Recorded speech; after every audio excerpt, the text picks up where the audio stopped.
Hello ladies and gents, welcome to another repair video. Today we're going to be looking at this PlayStation 5 which has been sent in. This particular console has been sent in because it has a damaged rear USB port. Now the customer got in touch with me and she was referred by Mike from kitdigital.com. So a big thank you to Mike. I'll leave a link to his channel down in the video description. But the customer got in touch and said that this PlayStation 5 belongs to her son and he accidentally damaged one of the rear USB ports while his external hard drive was plugged in.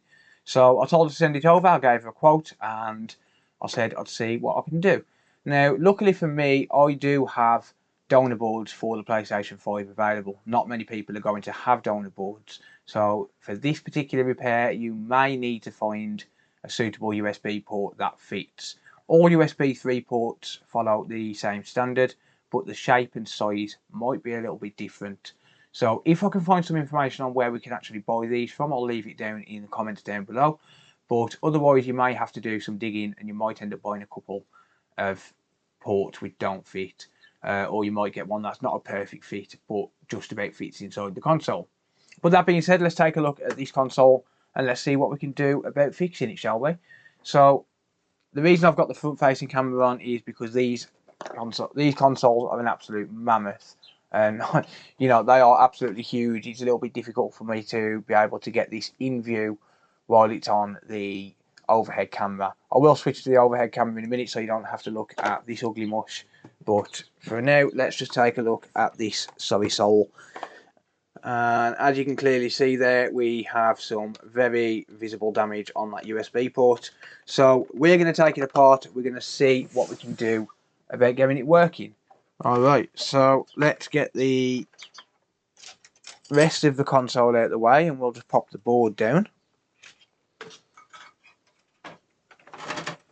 We'll give the rest of that a clean out in a little while.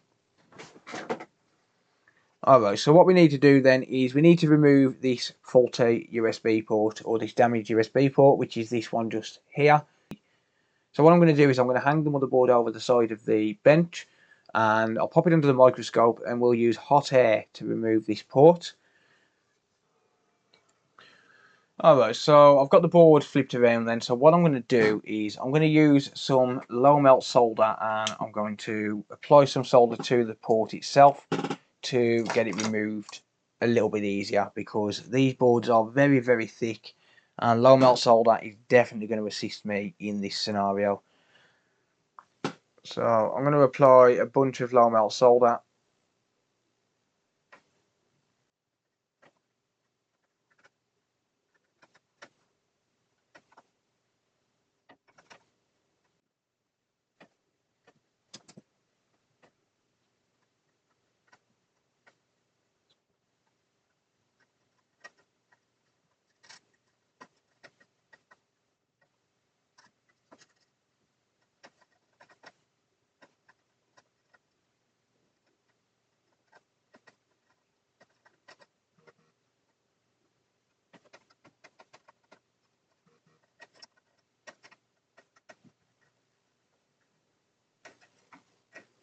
Alright, so that's not the greatest low melt solder in the world, but it will definitely help to lower the melting temperature just enough so as we can get this port removed a little bit easier than what it would normally take. So I'm going to use some hot air now. I'm going to use 480 degrees Celsius at 40% airflow to get this port removed.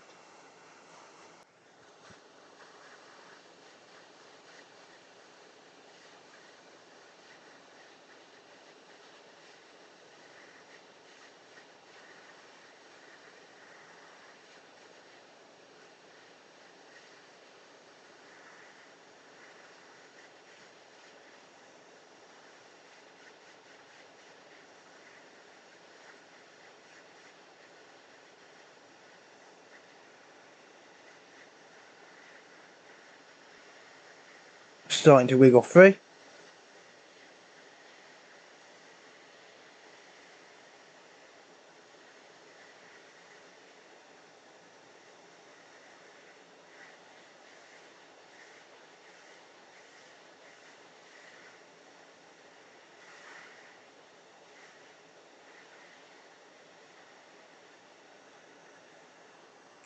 There we go. So that port's removed. So now we just need to do a little bit of clean up around here, just to make sure that the board is prepped ready for the new port. So let's flip it over. I'm going to add some flux on this side.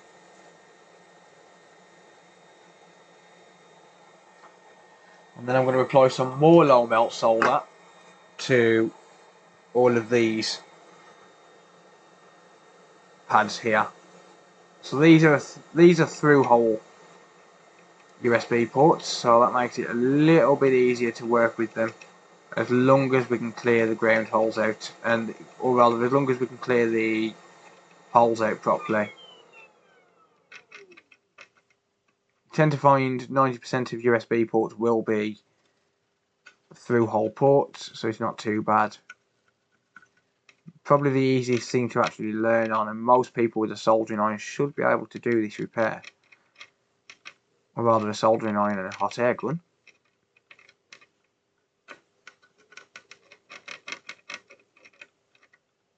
Okay, beautiful. So I'm going to grab some solder wick. So this is number 3 Chemtronics wick, which I'm about to use.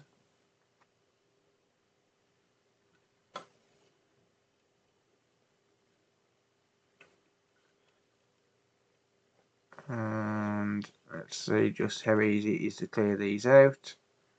So these are going to be the hardest because these are the ground holes.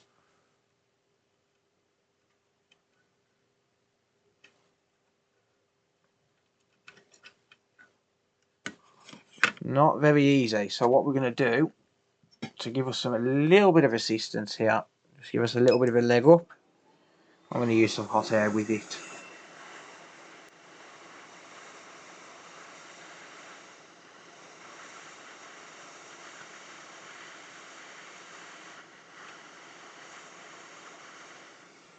Okay. So once it stops actually removing solder, just trim the end off on the wick. Add some more flux and do it again.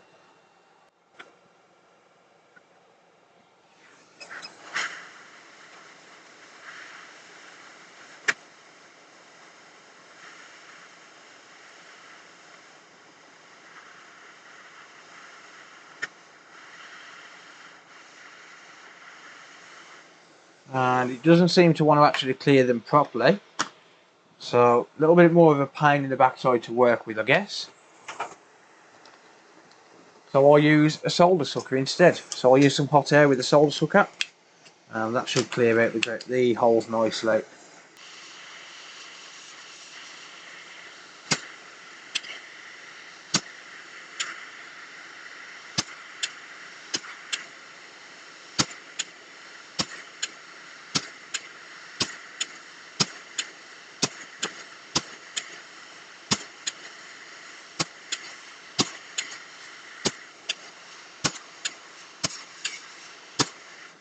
Okay, that's nice and clean and pretty much ready for a new port. So I'm going to take a cotton swab and some isopropyl alcohol now, just to clean up this flux around the area.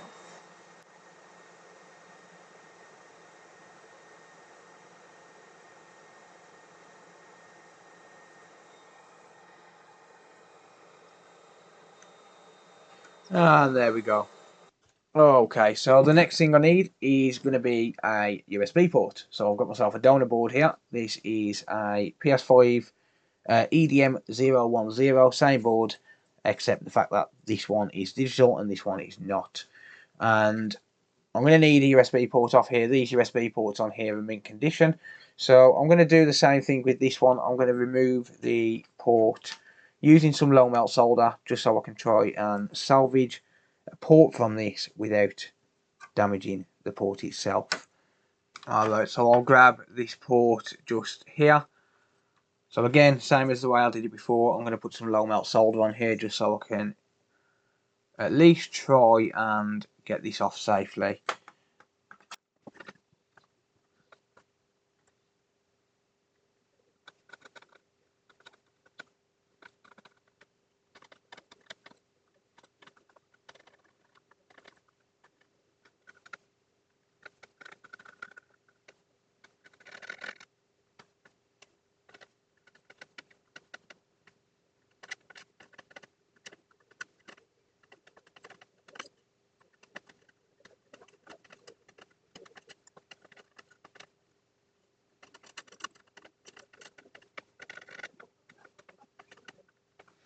Okay, that should be good enough in terms of long well solder. So let's get the hot air gun and let's get this port removed.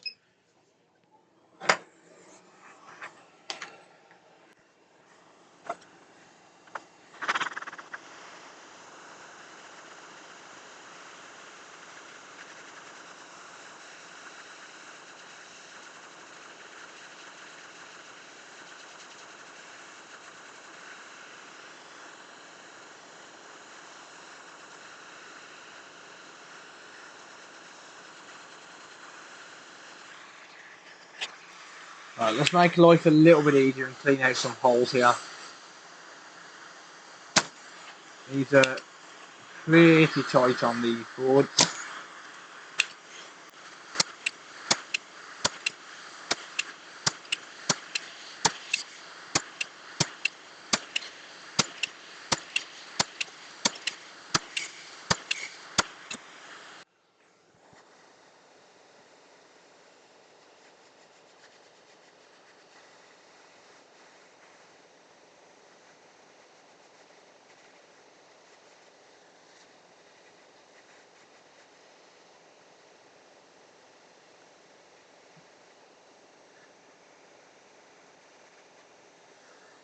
Okay, that took a little bit of removing, to be honest. They are not the easiest ports to remove, that is for sure. But that being said, it is removed. So the port is still hot, but I am going to try and pop it into position.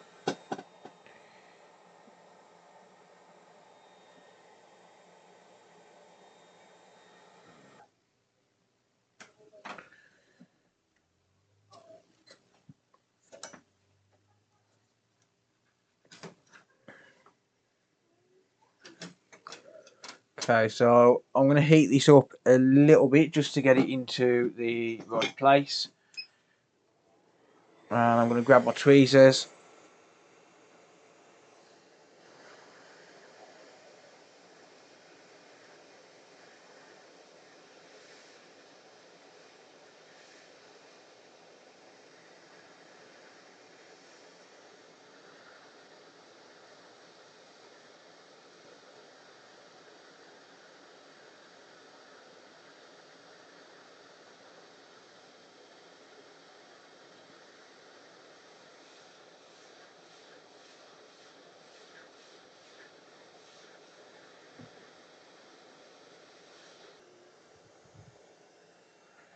That feels good to me.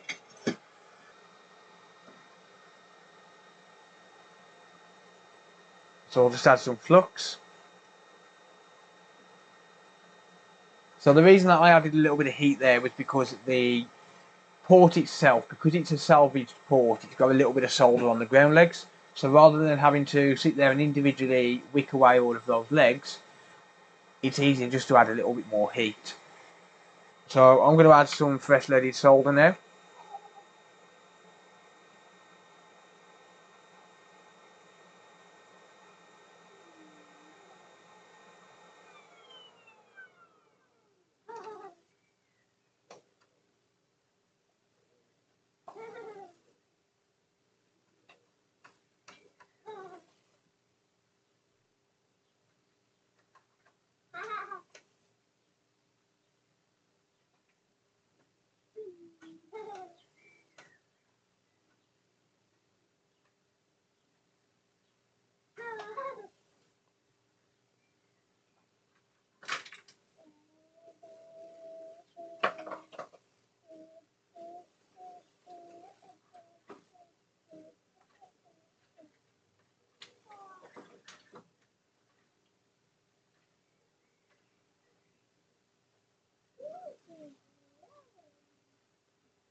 And if you hear anything in the background, that is my son just playing outside. So I apologise if anyone hears any background noise. I'm not sure what the mic will pick up. I can hear him giggling away.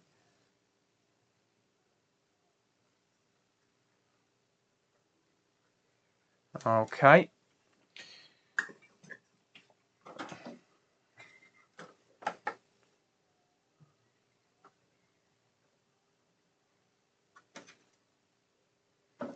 So let's just reflow all of these joints. A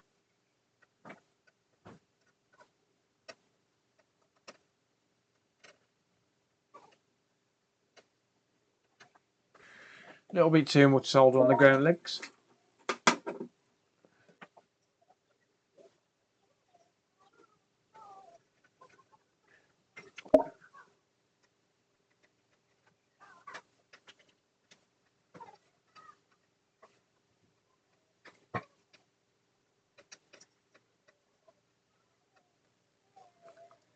Alright, that should be good to go. Sorry it was a little bit out of view there. So let's get this cleaned up.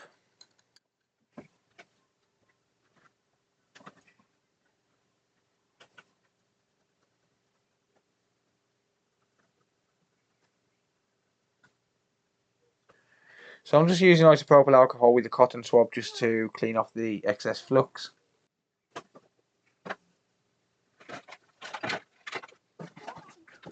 Okay, let's give it one more once over with the IPA.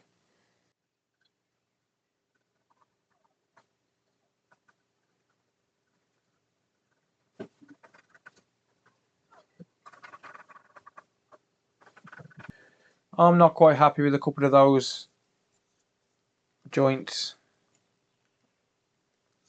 That's going to be the OCD kicking in, if I'm being honest.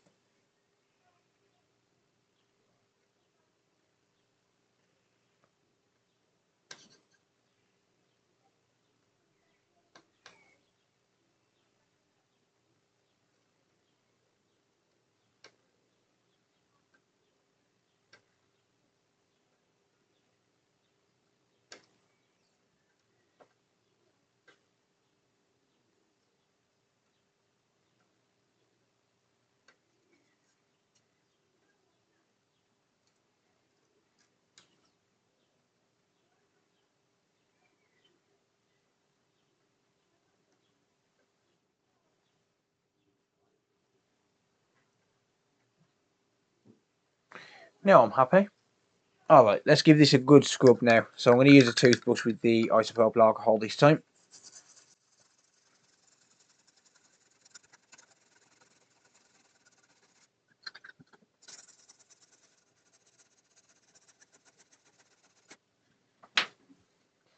Okay, so now that we've done that, what I do want to do is just test these filters just here. And the reason for that is because we did have port damage. So there is a chance that it could have damaged some of these filters on this USB circuit. So we'll double check them before we call it good. So I'm just going to dry up this isopropyl alcohol.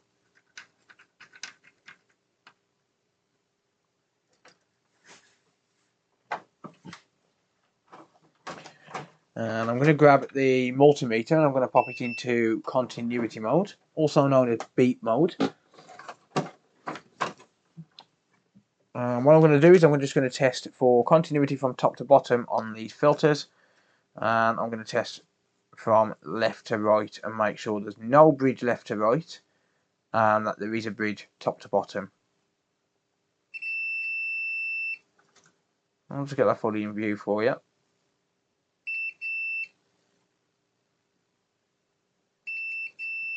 Good.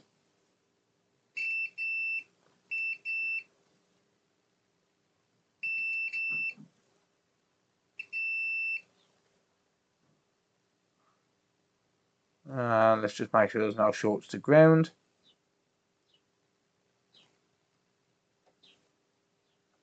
Excellent. So that all seems absolutely fine. So let's test this filter here.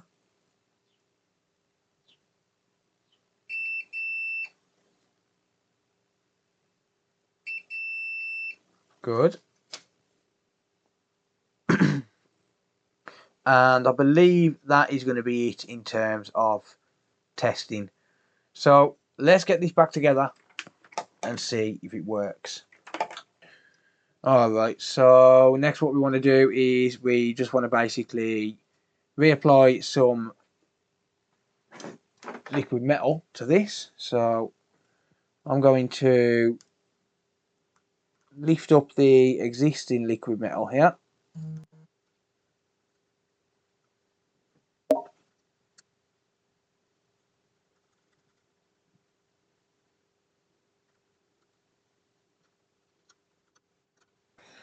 Then I'm going to pop it back down in the middle, just like that.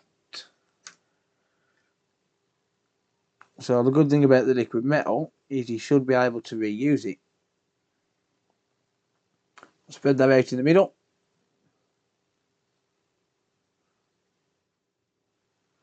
There you go. And now we can focus on the chassis itself. So we've got a little dust bunny inside the housing there.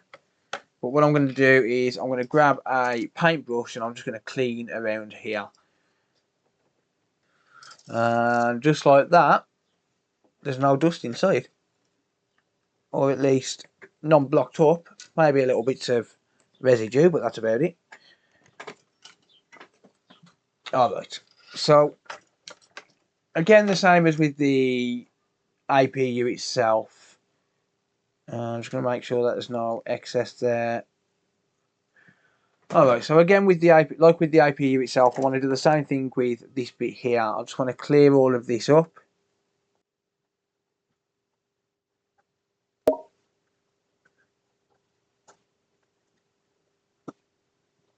And then I can just pop it back down on the surface.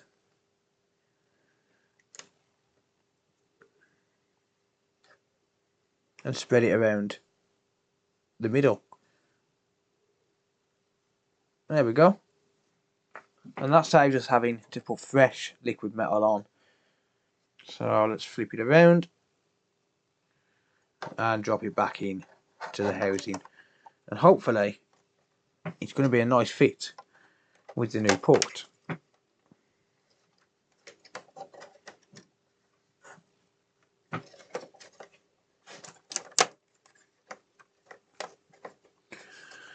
Okay, so let's get the APU clamp here then.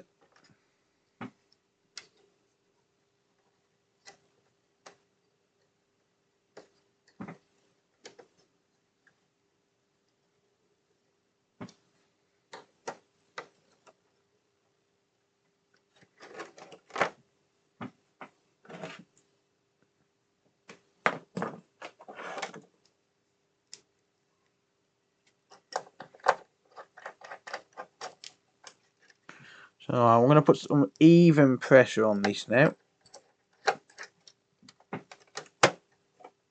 And I have just left the ribbon underneath. So let's just pop that out.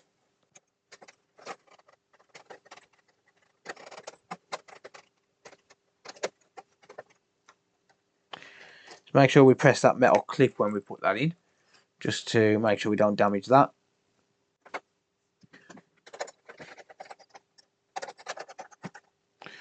And there we go. Let's pop in the ribbons.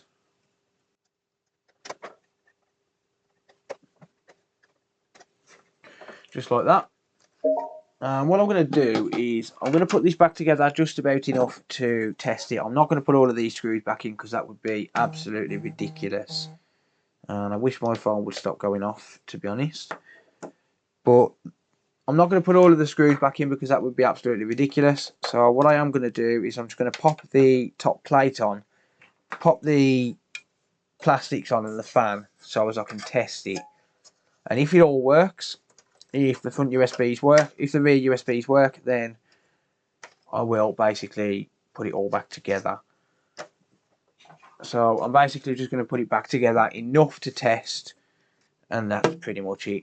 We don't want to be putting this back together fully. There's too many screws to have to redo it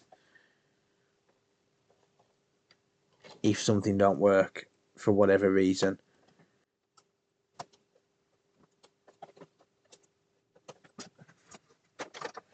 So I'll just pop that in place there, and the reason for that is because we can't put the fan in if it's not in place, because the fan will just sit there and it will hit the metal plate.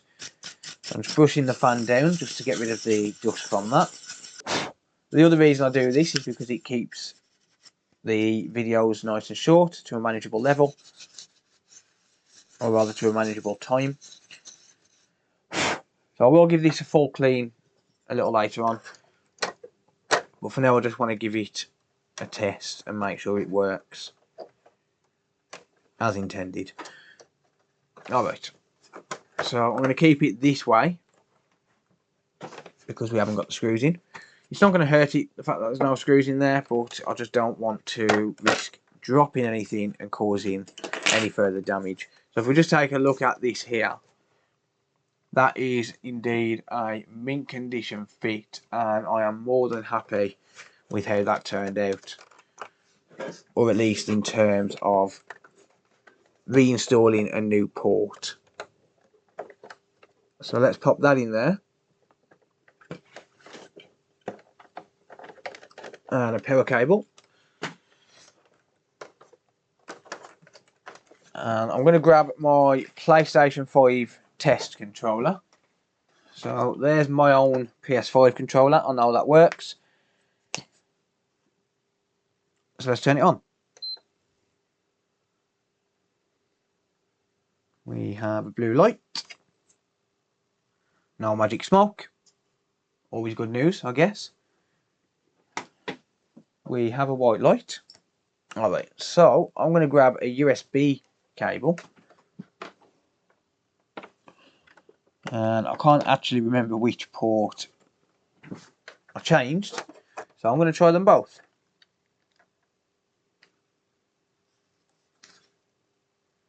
And we're getting an orange light on my controller on that port.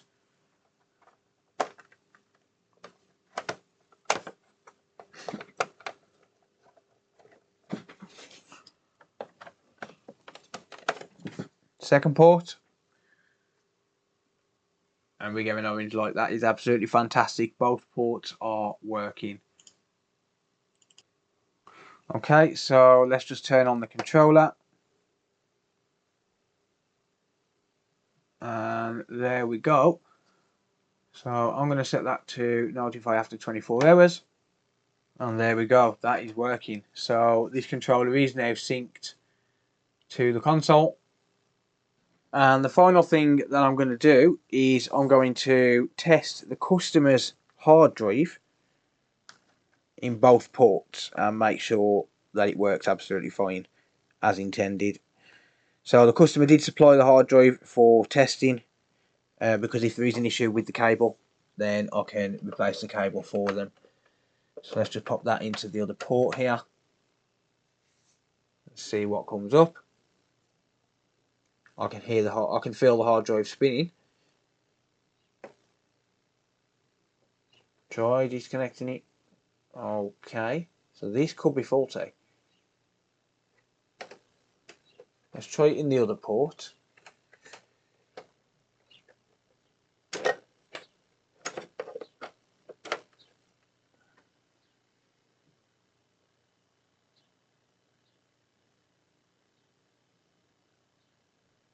Something is wrong with the USB extended storage device. Okay, so let's go into the settings.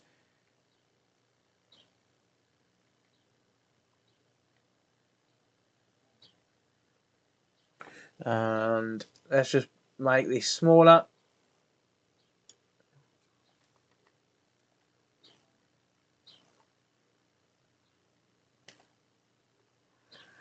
And it's not recognising the hard drive. So let's plug it into the computer, let's see what's going on with it. So over on my desktop here, I'm going to plug the hard drive into my laptop. And it does recognise as a drive, or rather it recognises as a USB device at least. So let's see if anything is going to pick up. And yes, indeed, it does pick up. Hold on, no, that is my external drive. Huh. That's my 4TB drive. I don't know what size this is meant to be. Okay, it's meant to be a 4TB. So I've just disconnected that there, and as you can see, it is still recognising one drive. So there is definitely something wrong with it. So let's boot up Crystal Disk Info here. And we've got, what have we got here? We've got a 480GB, that's one of my secondary drives or backup drives. We've got my 250GB M.2, my 1TB M.2, a 4TB drive, a 240GB external SSD, which is mine, and a 4TB. So it is recognising the drive. So let's go ahead and load up the hard drive partition manager, and that one's initializing, so something's gone wrong with this drive. It says unallocated.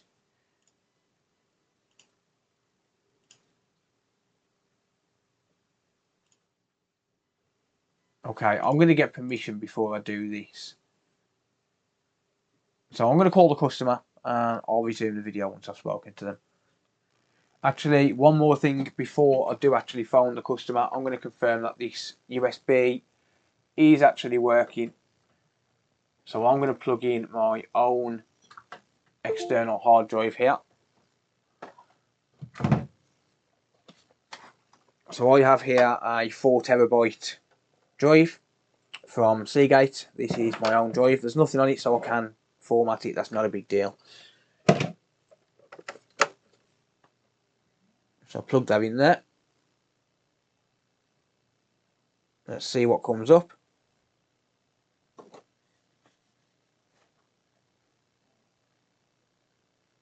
It does read my drive. So that is my drive. It says it's unsupported, but it reads my drive. So there is definitely something wrong with the external drive. Now, sadly, I am not a data recovery specialist. I cannot get that data from that drive. And I don't think it's worth it because everything will be stored on the cloud anyway. So I'm going to give the customer a call, see what they say, and I'll take it from there. Okay, ladies and gents, I've just got off the phone with the customer, and she's happy for me to completely wipe this, reset it to obviously factory settings, which is how I explained it to her. In technical terms, we're going to format it, prepare it for use in the PlayStation 5, and then I'm going to sit there and leave this running for a few hours, probably around about 12 hours or so, to download whatever it needs to download, because she doesn't have a internet connection as fast as mine. I have 1000 megabit per second and I can download things much quicker. So I don't mind doing that. I can leave this running for a few hours until it's downloaded whatever it needs to download, and get the hard drive back to how it should be. So let's just see, now that I've initialized it, if it's going to load on the PlayStation 5. I might need to format it using, I think it's exFAT for the PS5. Oh, there we go. So format as USB extended storage.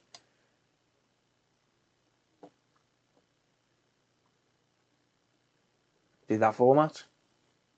Can't format. What? It is connected directly to PS5.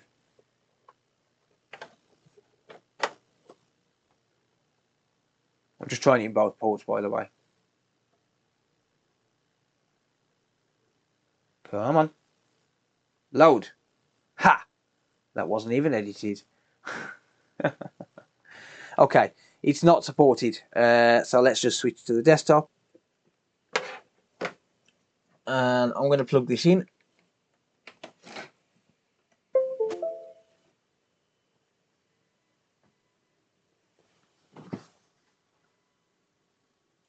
Okay, and let's create new simple volume. Let's not use a label. Set it to exFAT. And there we go. And that is that done. So let's plug it back into the PlayStation.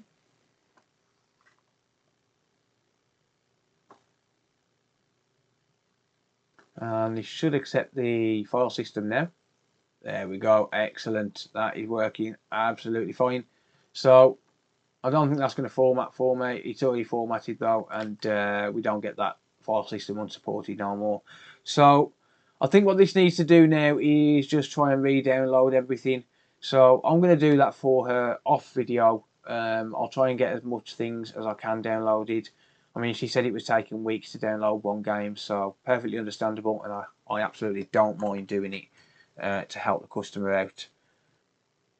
But that said, in terms of this repair itself, this repair is a success. I've got to get this put back together. I'm not really worried about doing that on video. It keeps the video time down as much as possible. But I am more than happy to say that this job is complete and that it was 100% successful. Right, so let's just summarise on this then. So this console was sent in because it had a damaged USB port, and if you take a look at the USB port here, you'll see that all of the plastic was broken inside and that the pins were a little bit bent up. So obviously that port couldn't be used, but by taking one from a donor board, I was able to put that onto this board and get this console working again.